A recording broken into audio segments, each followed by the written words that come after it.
Nope, that's wait, hang on, go ahead. My computer just decided to flip over someplace else. Go ahead. I'm good. Go ahead.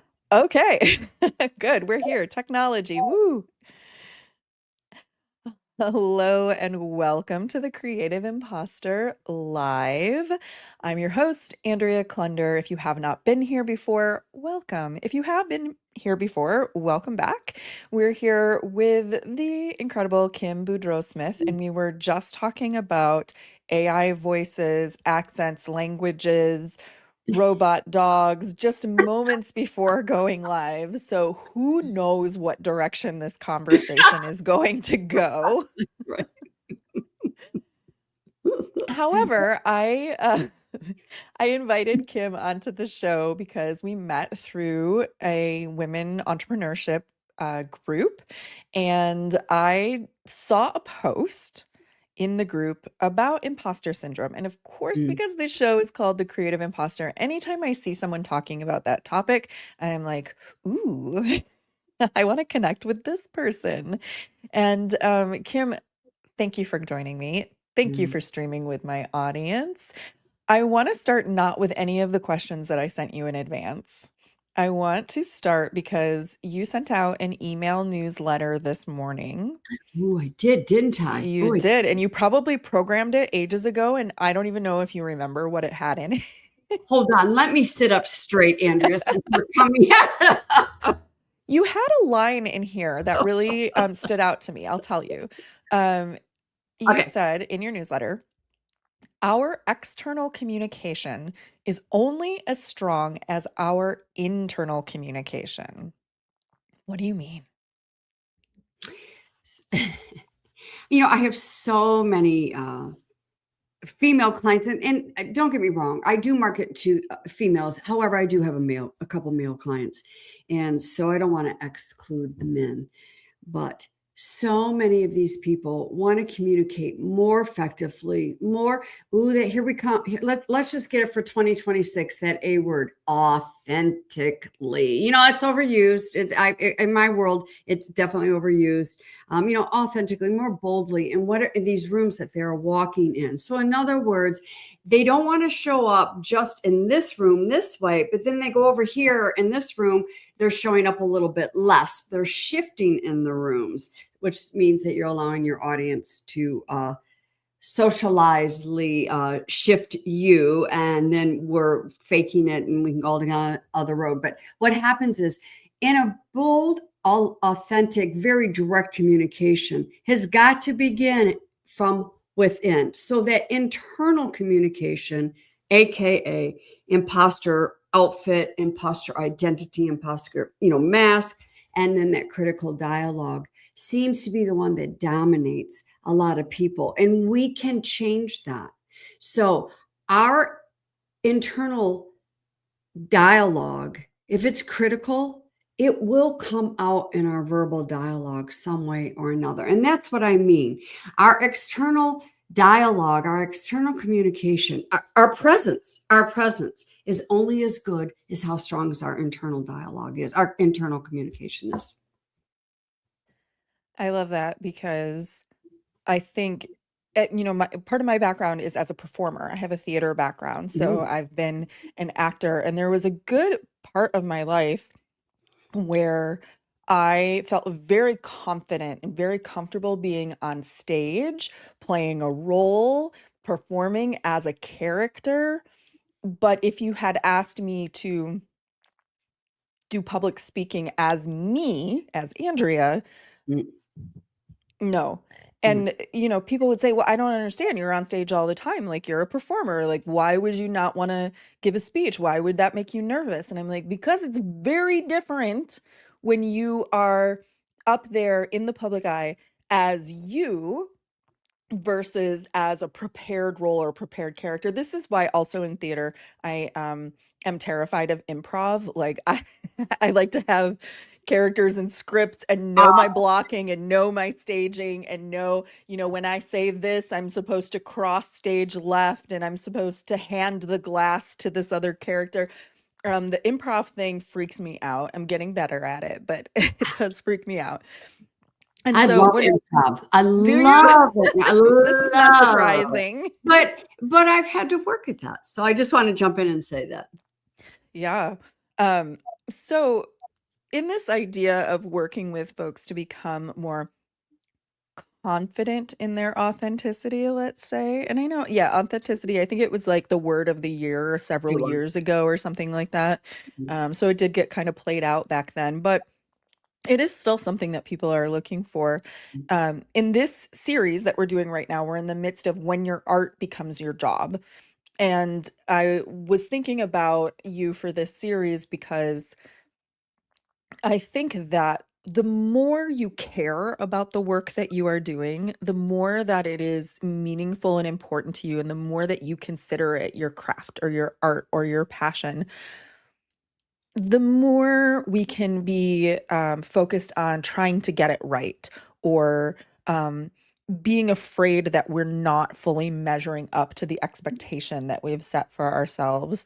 And so have you noticed with the types of women or non-women that you work with, the types of clients that you work with in your past, have you seen a correlation between people who have a very passionate connection to the work that they're doing, or people who have turned something that they love into their work, um, with these forms of shrinking or feeling less confident in the way they present themselves? Sure, all the time. I see it all the time. All the time.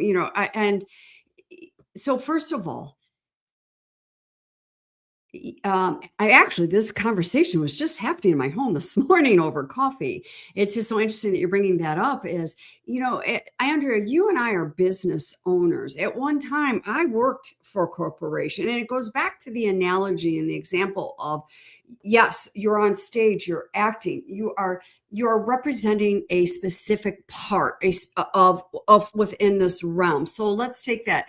You are an engineer in GM. So when you are out networking or representing or talking, you're at dinner or something. Yes, I'm an engineer. I'm a top notch female engineer. At GM, we're more comfortable uh, representing something that is not ours, even though we work for it. Like the acting, you're in that part. But when we step out into our own businesses, we are now, like what you had said. Gosh, I've had parts on stage, but when it came to the public speaking, we are representing ourselves. So we have a tendency to shrink or over explain, pull back, especially around the tap dance of asking for money. It's like we have to give a dissertation for the reason why we are asking for this, because now we're not representing GM or the part when you were acting. We are representing us, our business. This is us. And we have a tendency to let our lack of worth maybe creep in, or the imposter creep on in. I'm not good enough in this moment, so I better go get another certification or take another class, another course, more, when we are good enough right now in this very given moment. So yes, I see a lot of that with women that we work on, and that all goes back to your first question. If the inner is saying you're not good enough. Oh, comparison. Because you haven't been doing this for 5 years, and Kim over here has been doing it for 10. And Kim's probably this, and then compare. Oh my God, I feel so behind all of that. It's going to come out on the external communication, whether it's silent, whether it's verbal, whether it's energetic, whether it's how we pose and do ourselves. And I always say, and my husband reminds me of this: desperate people will do desperate things. And that's when that internal dialogue is playing at us. Then we start doing things, especially in our business, that do not align with us because we're being driven by something else. Okay, I want to come back to this idea of authenticity because this has already gone totally off the rails of where I had planned to go, but I love it. Because I also was listening to, okay, if anyone follows my personal account on Instagram, not the Creative Imposter, but Andrea Klunder, I just posted whatever that little circle status thing is, that's like a quick little note. I don't know what they call those things, but I was like, I'm so tired of hearing about AI. Like, I'm Mhm. looking at my podcast feed, and podcasts that I listen to that are not about AI are talking about AI in whatever context um, they're in. So if it's behavioral, if it's business, if it's Yep. writing, if it's creativity, it's like if even feminism, it's like they're all talking about AI. I'm like, why is this everywhere? Um, and I get it because, I am also working on integrating some of the LLM stuff for my clients for their podcasts and things like that. But I heard an interesting take on a podcast. This was on Tara McMullen's podcast, What Works, this morning.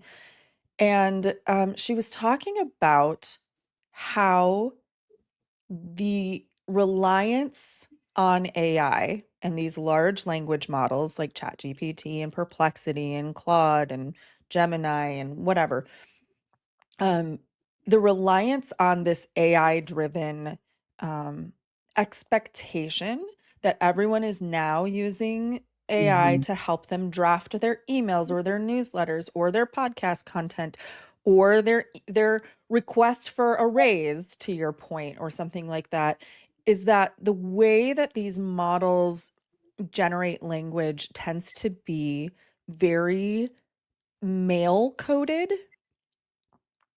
because the perception is the way that male coded language is more effective or more powerful or more confident or more aggressive, and it's sort of taking some of the more feminine aspects of communication out, because the feminine aspects of communication tend to be more relational, Yep. um, more emotional, and not that they're irrational, but just that there's more of that in there, and the bots, the AI bots don't have that.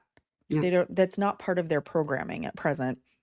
And so I'm just curious for you, I'm seeing a lot of coaches saying like, "Oh, just use ChatGPT to help you write that. Just use ChatGPT to help you submit that proposal." Just where does your mind go? What are your thoughts on this whole AI communication, languaging, confidence thing?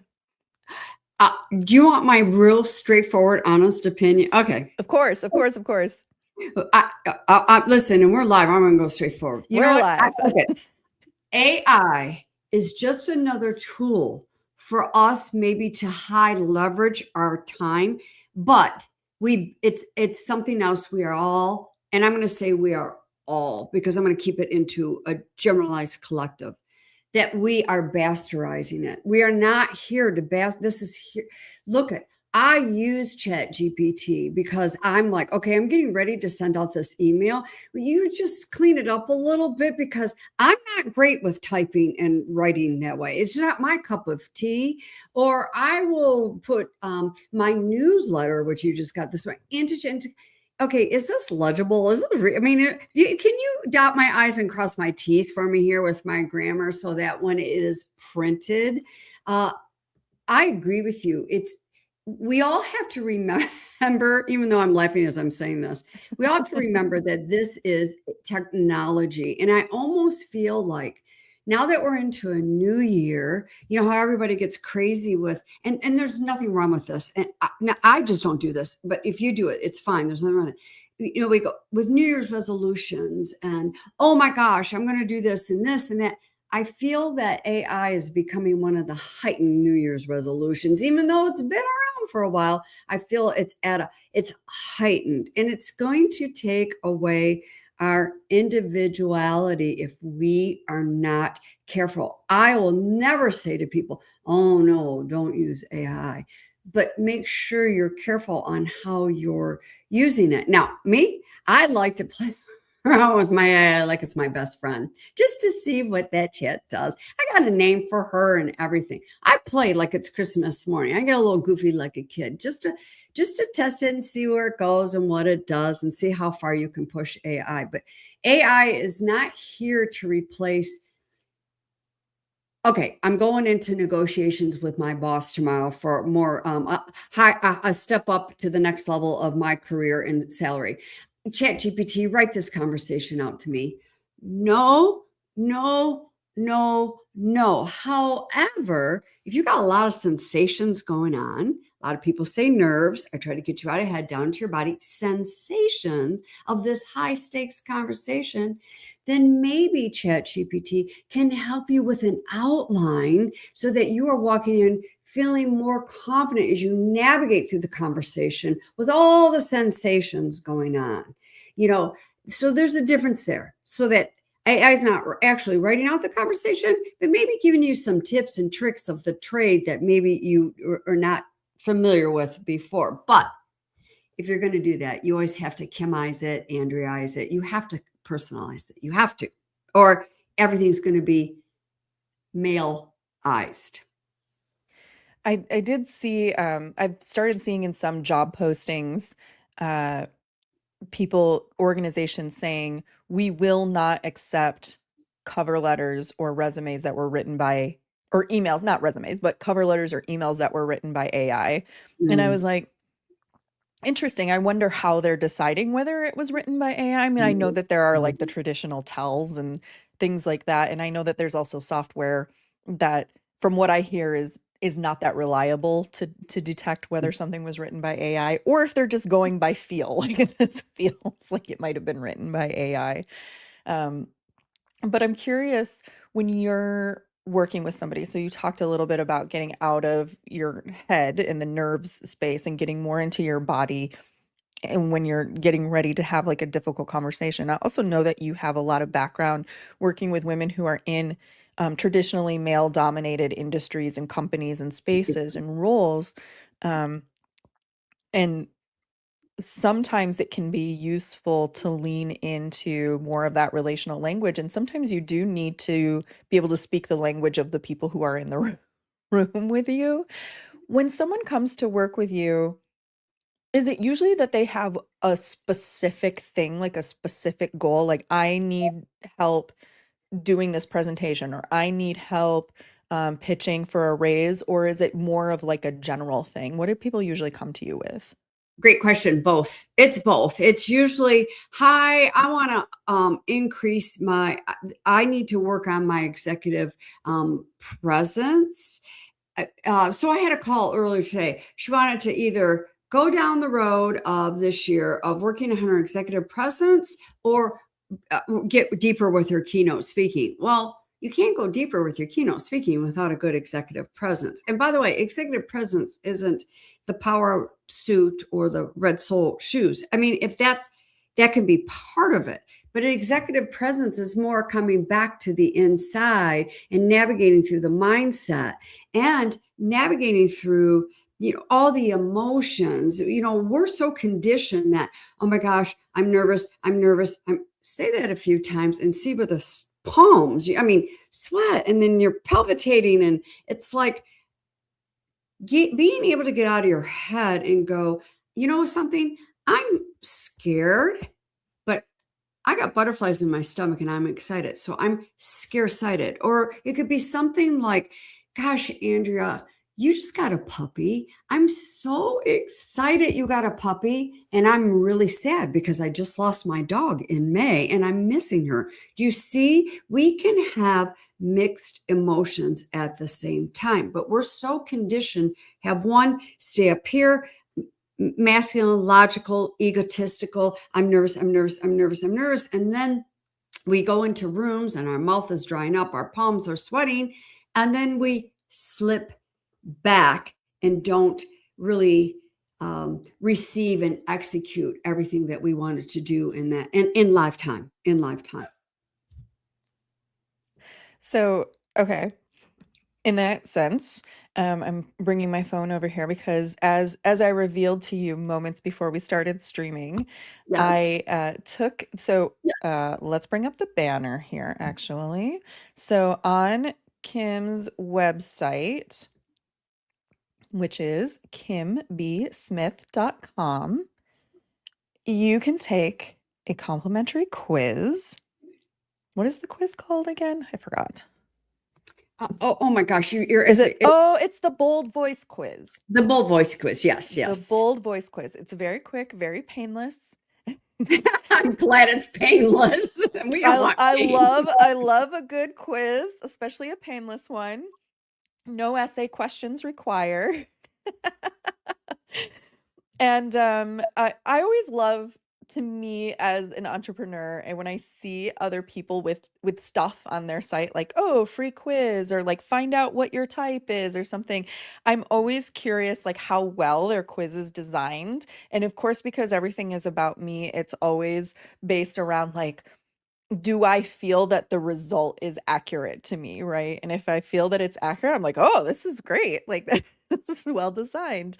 Um, and in this case, as soon as I got the results in the email of my quiz, my bold voice quiz, and as again, I'm a performer, I'm somebody who works in voice, I'm an entrepreneur, I help people elevate their voice through podcasting, through digital media. So everything is about voice. So I was curious to see what this would say. And I got the result of being that my dominant identity block is the proving performer. And it says, you've built a career on results, but deep down, you're still proving your worth. You over prepare, over deliver, and override your own needs. You're leading like you're on trial. The mindset shift is powerful presence doesn't require proof, it requires alignment. And there's some other things there. But I'm curious if I came to you, Kim, and I was like, okay, you've got my quiz, you see my results, Mhm. you see how I answered my questions, you know what I do for work. And I'm just trying to get ahead as an entrepreneur. Like I feel confident sometimes and not confident other times. I feel like I should be more visible and should be taking more of a leadership role, but I don't really know what that looks like for me. Where do we begin? How do we begin working together to make this mindset shift, knowing that I'm a proving performer? Ooh. First of all, well, I have a list of questions here is where we begin. Did you feel that that really hit the nail on the head, so to speak, for you? Yes, because I do like you. If you go into my past, my academic past, I was a straight A student. I was valedictorian in high school. I was involved in all the extracurriculars. Again, stage performer, singer, auditioning. I think people who have a performance background and have gone through the pain of auditioning and putting your talent and your art in front of a panel of stone-faced judges who are like, "Thank you." And then you're just like wait to see if you're approved or accepted or chosen or not, and most of the time you are not chosen because there's only so many Right, roles right, to give away. right. I think it does something to your psychology. Well, it does a lot for psychology. We get from a standpoint like that, we're standing there waiting for other people's approval. Mhm. And one of the things that I work with women on is being able to walk in any type of room, stop leaving opportunities on the table, release the outcome, and be able to walk out and go, high five. I gave it my all, and I don't care what the outcome is. That's what happens is in a lot of those situations is, you get those stone face. Oh, okay. Thank you very much. And you're walking out going, okay, did they like me? Are they going to call me back? All this and that. We start taking our confidence outside of us and we're looking for our confidence within other people's opinions, Mhm. beliefs in the system. So a lot of places, I mean, where I would start with you is what does impromptu in live living color for you, Andrew? What does that look like for you? And then I would maybe watch you sweat a little bit because you are so, and then talk about ask like, what do you want with your communication? Do you want to be able to walk into a room and be able to gracefully, my words, pivot, which Yeah. is means in that moment? Because you and I are going out to, hypothetically speaking, and I wish we were going out to dinner tonight. And I prefer it to be, of course, in Chicago because of all the great restaurants, right? I mean, We're hey, going out to dinner tonight. You're not going to plan for our conversation. right. You're going to be in the moment. What happens is we just go into different rooms. We see who's in the room, and especially women. We are societally trained to shift to who's in that room as Mhm. opposed to staying within our bodies and moving forward with what the purpose of the whole room is about, the conversation is about. So there's a lot of different places that I start with clients. It all depends upon what they're coming to, whether like today it was executive presence or dig deeper into my speaking. Well, you can't dig deeper into your speaking without an executive Right. presence. I mean, okay, so let's begin there with the conversation. And it's just getting to know what what does an executive presence mean to that person? Because it's different. It's like success. What does that mean to Mhm. you? It means something different to me. What do you see in that bold voice test, that quiz, not test, quiz, that poked at you that you would like to embrace and shift and go down? And then once you say what that answer is, then I get people start painting a picture for me, a verbal picture. What does that Mm. look like? Is it your best friend that shows up that way? Okay, because I need to know and hear how much comparing you do. What do you see in other people? When I see Kim walk into a room, gosh, she can really work a room. Well, okay, well, we can get you to do that if that's what you want, but we're going to do it on Andrea's terms, on Mm. Mm. Andrea's style. That's incredible. Yeah, because that's kind of so like I know for me, if there's structure, like the more structure there is, so this is not surprising because I said earlier, if I have a script and a role and blocking and I know what the expectations are, then I can let go and I can get myself into the character, so to speak. And even with public speaking, because I do a fair amount of public speaking and teaching and training now. And as long as I know, like, I have been invited here to this space for this audience of these people to train on this topic, and I know what's expected of me, that is great. But as soon as I walk into the after party at the event, and it's completely unstructured, and people are milling about and drinking cocktails and eating appetizers and having little conversations with each other, and maybe I don't really know anyone there like super well, and I'm like, ooh, as soon as it's an unstructured thing, that's when I get the sweaty palms and the Mhm. butterflies and the like, do I break into the conversation? Do I not break into the conversation? It's in those, networking moments. So yeah, that's interesting. You just made me realize that that's kind of the differentiation, is the structure and like knowing what the expectations of the interaction are, knowing what my role is in that space versus like, hey, everybody's here, come on in. That's it. First of all, that's a very safe environment for you. I'll share with you in November, I was at a conference that I presented to on two different occasions. And one of the presenting I was doing is I was moderating a panel, and this panel is women. We're going deep. I mean, we're going for not a dry eye in the audience. They're hitting some things, motherhood and careers, and they're hitting it, and these women hit it. But let me tell you, and a couple people had said to me, out of that was one of the best presentations. Well, let me tell you what I was dealing with. Okay, dinner the night before was not sitting well with me. Not only am I have to be on stage on Thursday, I also have to get on a flight to fly into another conference. So guess what? I'm not eating all day because I'm afraid I'm going to have a stomach ache or something, right?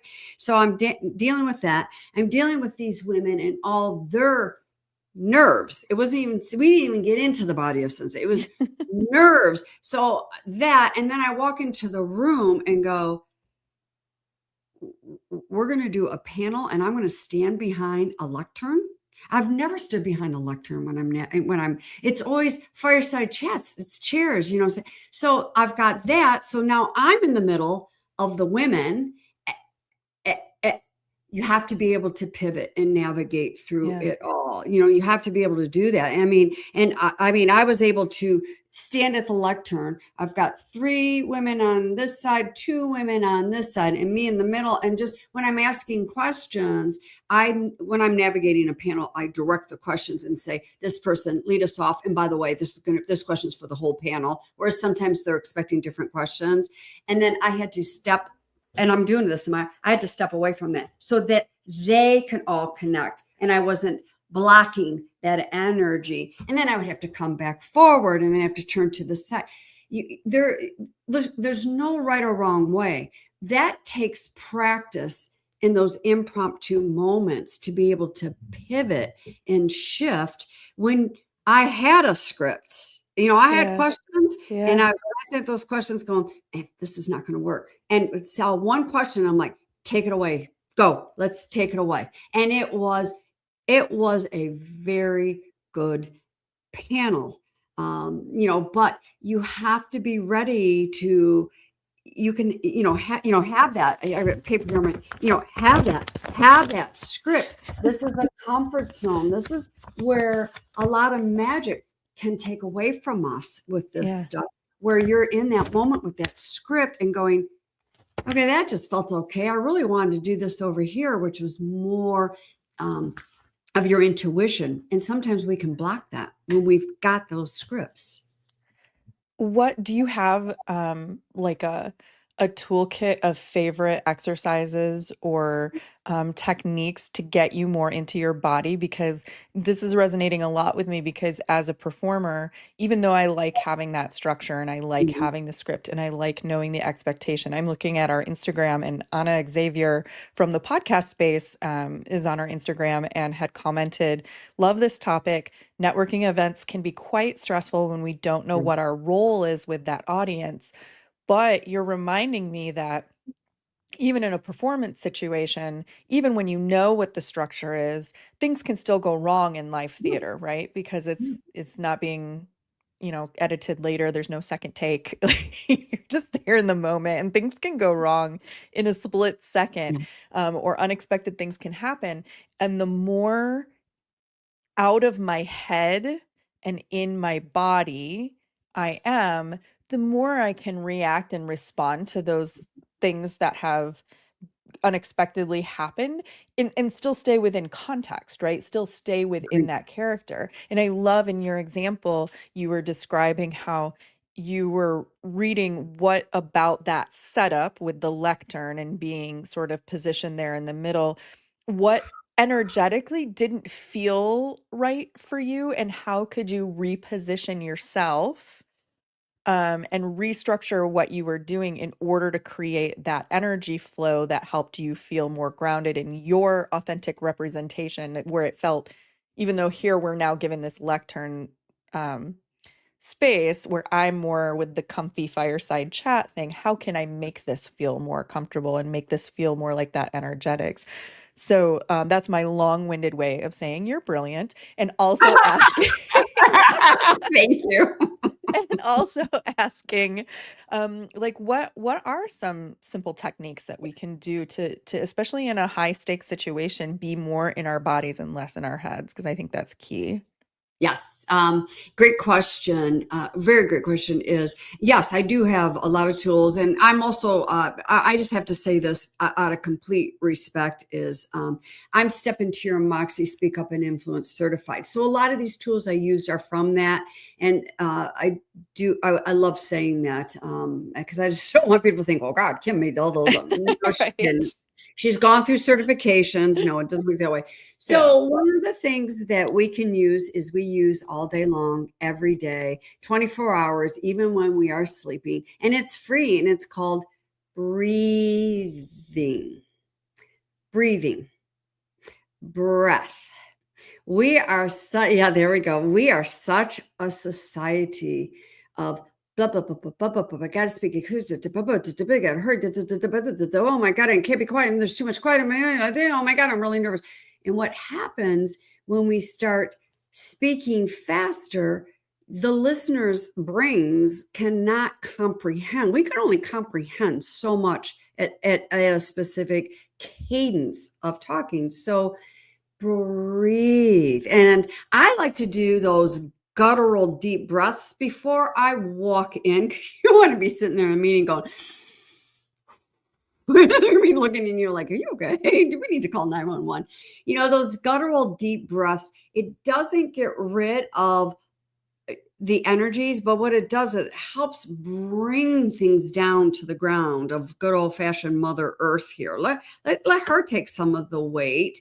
One, and two, when you are in those conversations, is not only just breathing, but my favorite P word in the whole wide world is called pause. Pausing. It's that power of the pause. And sometimes with that power of the pause, we even need to stop and smile. Mm-hmm. Mm-hmm. So those, and here's one other off the top of my head that I love, that I work with both men and my male and female clients. I work with 3 animal archetypes, which is part of the certification. And we all default to one of those animal archetypes, and Oh. it's a lot for me to even in the show to go into. So we default to one out of the 2 animal archetypes when we all need to be in the middle. I guess I'm visualizing. Okay, you got one animal archetype over here, got the animal other archetype over here, where we want to be in the middle with this animal archetype, where we default more to this. That means we're grounded, we're in our bodies, we're managing, not controlling. We are managing what is coming out of our mouths. We're not shrinking back because someone looked at me sideways, or we're not leaning in because the anxiety and we're getting way too much, is being more defaulted into this one animal archetype. So we are grounded. I used to with my keynotes, I used to come out on the stage and go, okay, let's go. I'm an high impact aerobic instructor. I dare you to try and keep up with me. Come on, boop, boop, boop, and fast all over the place. I was going and moving so fast that by the time I got done, one, I was exhausted. Two, I felt like I was on a runaway train and I wasn't managing what I was saying. It was Mm-hmm. just like pulling me down the tracks. And then I would get out afterwards and go, dang, did I cover everything I wanted to say? What did I even say? Was the message clear? And then that's chipping away at my communication confidence, Mm. because now I'm second guessing myself. So, and actually, through this whole conversation, I am using the power of pause because it's helping me slow down to really feel in and listen into the question that you're asking me, to make sure that I'm delivering what you're asking me, also throwing in some curveballs to take us in a because I know Andrea can do this and we can have some fun with it. But being able to pause and really feel into what I'm saying and not necessarily do this. Oh, yeah, and, on my website, yeah, there is that bold voice quick. Oh, yeah, when we're doing that's vocalized, speaking, by the way. Yeah. We're way out here, we're thinking of what we're going to say next, and there's this gap between way out here and our mouth, so we have to think. So we go up or we go down, and in between that gap, a lot of ums, ahs, ees, ahs, filler words. Yeah. And that's the space where the critical dialogue takes the opportunity and says, gotcha. And now it blows up. Yeah, this is interesting because in the work that I'm doing with clients, I'm usually working with the podcast hosts, the podcast creators, as a producer and editor. And if you're watching the live video or the replay of the live video on YouTube or LinkedIn or even Instagram, you will notice that Kim does not use a lot of and and so and those filler words. If you're listening to the edited audio later, you will also notice that, but you won't know that I have not edited her as much as I do edit some guests. And it is a common question and a common thing that I get from people who are, and usually women, who are thinking about podcasting or who have already decided to step into podcasting for the first time, and there's a lack of confidence with their voice as a podcast host, Mhm. and the filler thing can be a big thing. And sometimes if you're hiring an editor, your editor is going to minimize some of those and make it sound really smooth and make it sound natural and more how you would normally speak if you weren't feeling the pressure of being on the mic or on camera or having to do it correctly, because the more you're in that stage, the more filler words and ums and hesitations and vocalizations you're going to make. And people will always say, well, how do I say less? How do I do it? And this simple thing of pausing and reflecting on what you're going to say. I think sometimes when we're on the mic or on camera, we think that we're on live radio or broadcast television where we can't, there can't be a pause, like no dead air. No, I trained in broadcast communication. So it's like no dead air from the network television, days. So really allowing yourself that space to listen, to respond, to think internally rather than searching for what you were supposed to say out here somewhere can really help with that. And sometimes people will say, oh, it doesn't matter if I use filler words because that's just how we naturally communicate. It's just how I talk. It's just natural. And I say that especially if you're speaking for influence, especially if you're speaking for authority, especially if you want to be perceived in a particular way, it does affect the perception that the audience or the listener or the viewer has of you and your expertise and your messaging, even if it sounds, quote, natural to you. That was very long-winded, but yeah, you brought up this idea of filler words, and I wanted to point that Mhm. out. Of course, now once you point out that someone doesn't use a lot of filler words, what happens is they tend to become self-conscious, and then they suddenly start saying more. But yeah, that was Yeah. just something I wanted to note for those who are watching the video version that has not been edited, is just how smooth and clean that communication comes across and the clarity that it comes across minus fillers. And I love this idea of pausing and being able to reflect internally and be present with what someone is saying, for both the podcast hosts and also for those who are being podcast guests, who are going on podcasts to talk about their passion projects or their expertise or their business or whatever it is that they're doing. There are a lot of folks who are looking to be guests on podcasts who should come work with you. Well, yes, and maybe there's a workshop you and I can offer in the very near future. 'Cause I love partnerships. Just saying, just putting that out there to the universe. But you are right.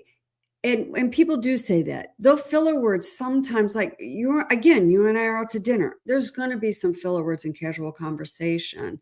And go listen to somebody like, and when I say this, that doesn't mean I'm the biggest fan of him, but go listen to Howard Stern. Go listen to Howard Stern when he started 30 years ago to Yeah. where he's at now and his presentations. Now, I'm not a supporter of his shock jock stuff. I just drives me crazy. But boy, when he turns on for those interviews, he is fantastic. Yeah. But it has taken practice. And that's the same thing with minimizing those filler words. When we're using filler words, we are diluting our message. I sit in audience. So when I'm at conferences and things like that, and people are presenting, I'm wearing multiple hats when I'm sitting there. I'm wearing a hat as a participant learning. I'm wearing a hat as a coach, a strategist of what I do for a living. And I'm wearing a hat of let's just come out of everything and really hone in on that person. Well, I can tell you energy. I can tell you when the surges of the nerves are going up and down through that person. I can tell you when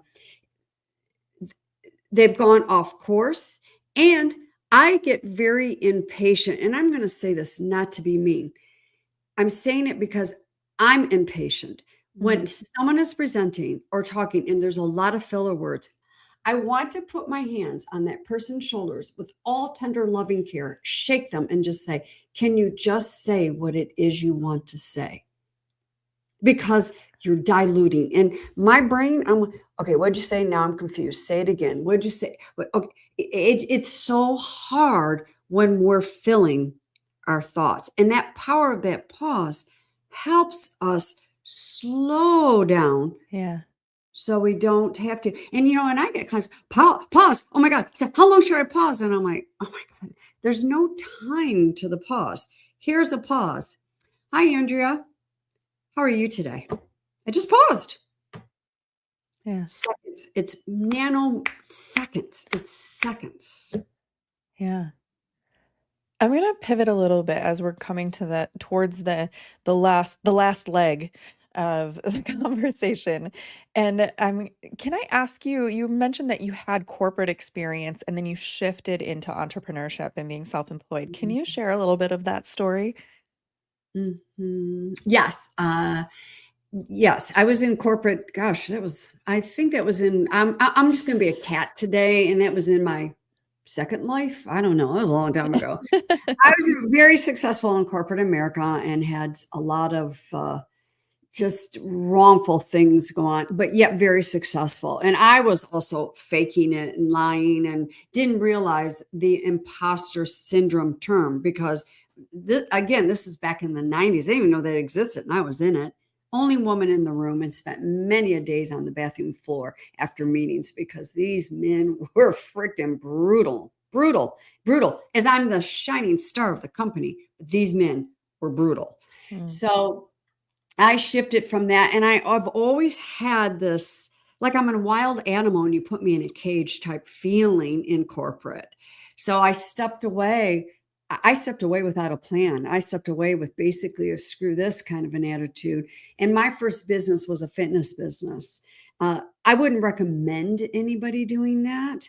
I would recommend making sure you've got, a nice, doesn't have to be the prettiest strategic plan, but a nice soft strategic plan before you do that and a little bit of backup. And I also say when you do step away from, if and when you do, and this is your trajectory to step away from a corporate position to go into entrepreneurship, someone told me this, and they say you have to every single day being an entrepreneur, you have to go out in the backyard and clean up your own doo-doo before you come and do anything else. And I'm like, well, that's a little ironic because I've got a dog, so, but we do. We have to work on our stuff because being an entrepreneur, we're looking at our stuff every single solitary day. And some days it's easy. And some days my critical dialogue, you can't, no, she's over there in the corner. You can't see her, is just so loud.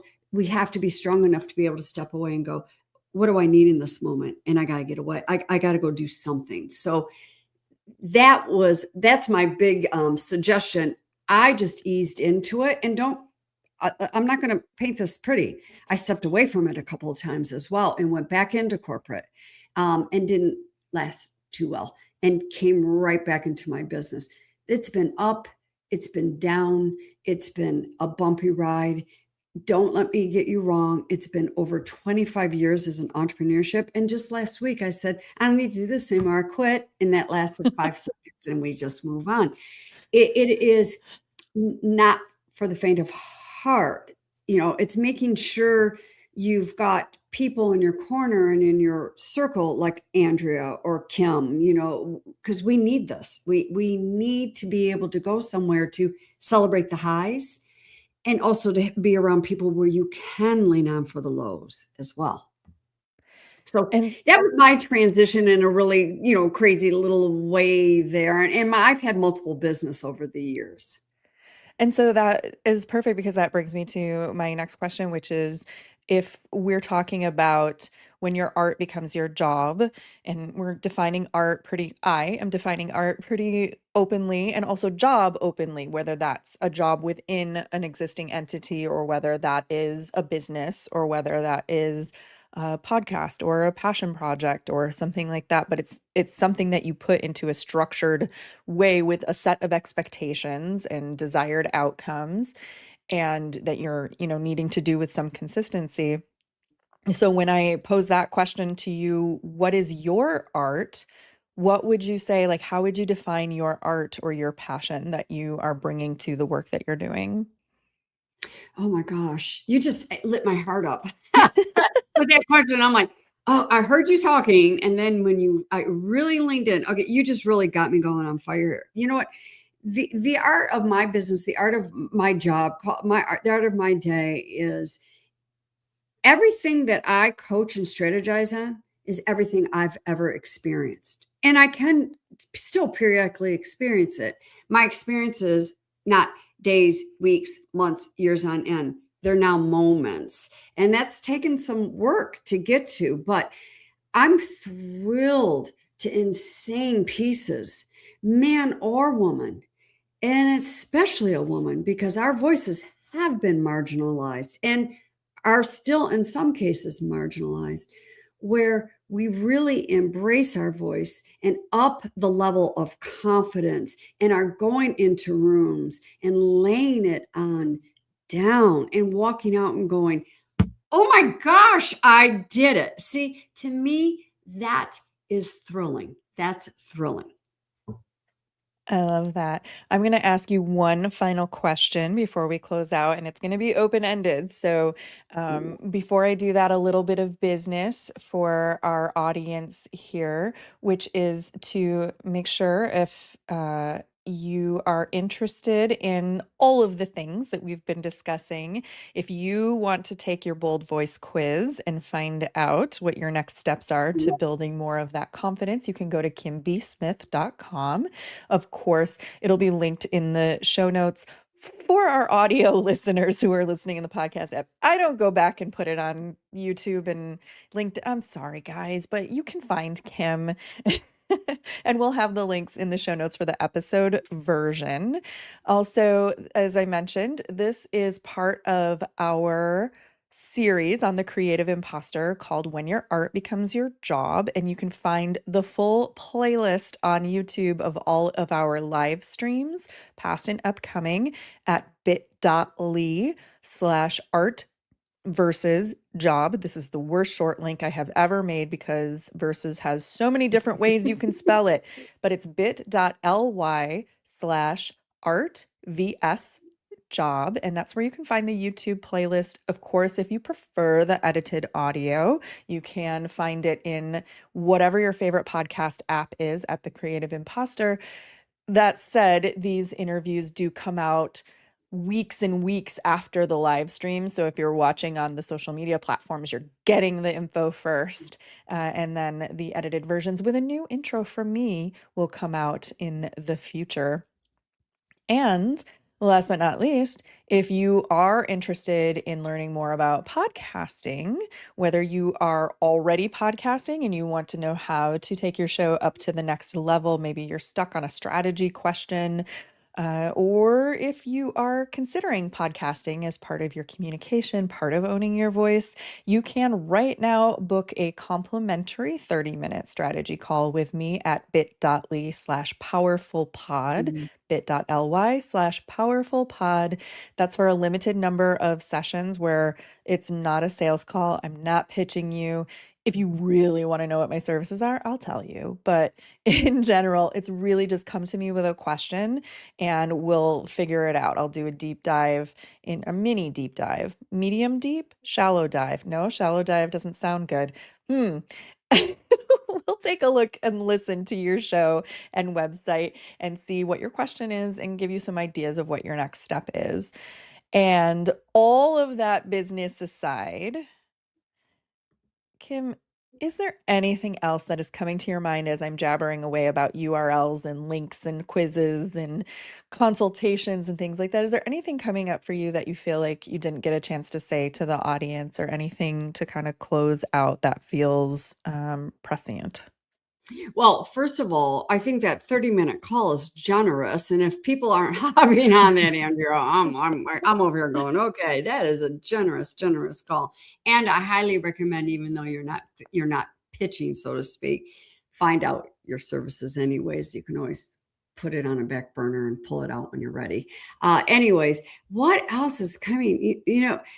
Communication is the core to confidence. Communication is the core to your presence, your identity, your brand, your messaging, your reputation, communication is. And don't just go out there and, oh, I'm going to read a book or I'm going to throw this in ChatGPT to be better.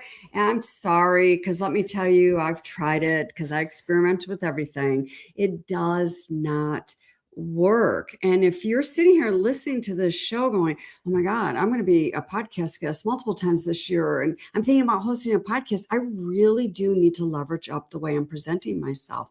Reach out. I mean, don't just reach out to Andrea, reach out to me, just reach out and really don't go into comparison because I've watched Andrea and she presents this way, or I listen to Kim and this is a skill that takes practice, and we are not going for polished perfection.